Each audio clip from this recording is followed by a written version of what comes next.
Clouds of Sils Maria, which is written and directed by Oliver Sayers, starring Juliette Binoche, Kristen Stewart, and Chloe Grace Moretz, and a role developed specifically for Juliette Binoche.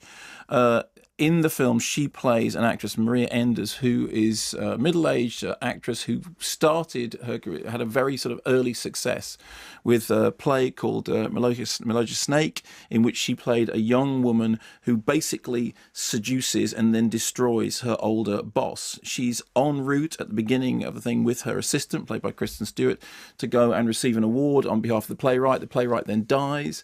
She then goes to his Alpine retreat, where because she has been asked to take part in the play again, but this time playing the older role.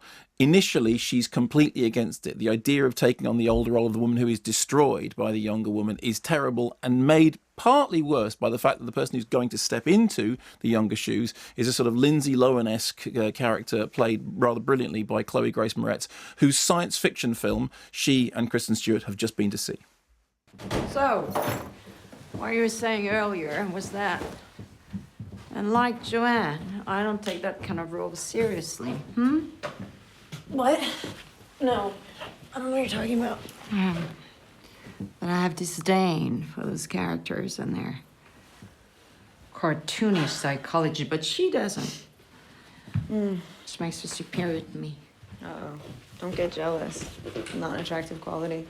She dives headfirst into a character's ambiguities, but I don't. That's why I admire what she does.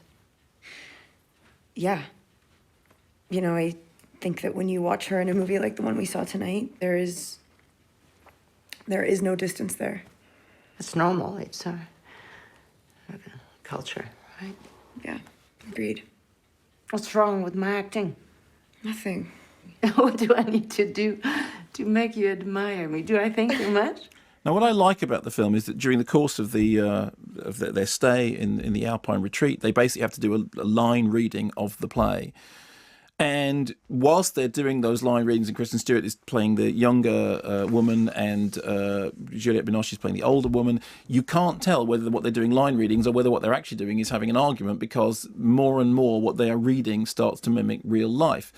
Meanwhile, there is this whole other element thrown into the mix, which is the character of Chloe Grace Moretz, who comes with the whole sort of modern multimedia, internet clickbait, surrounded by paparazzi, this world into which she manages to tap. And I think what Assayas does, and Juliette Binoche is terrific in this, is he finds a role that absolutely enables her to talk about things that they are tangential to her own autobiographical experience, and indeed his, because of course he co-wrote Rendezvous, which was a big hit for her back in 1985. It was one of her sort of early leading roles. So the film intersects with its own version of reality. You also get the sense that the reality of the film is intersecting with the play, and outside of the play there's a third level going on, which is how the play connect to everything else around them. This is all done against this extraordinary backdrop, this extraordinary alpine backdrop, with this phenomenon of the Melodious Snake, this strange cloud phenomenon, which gives the whole thing a kind of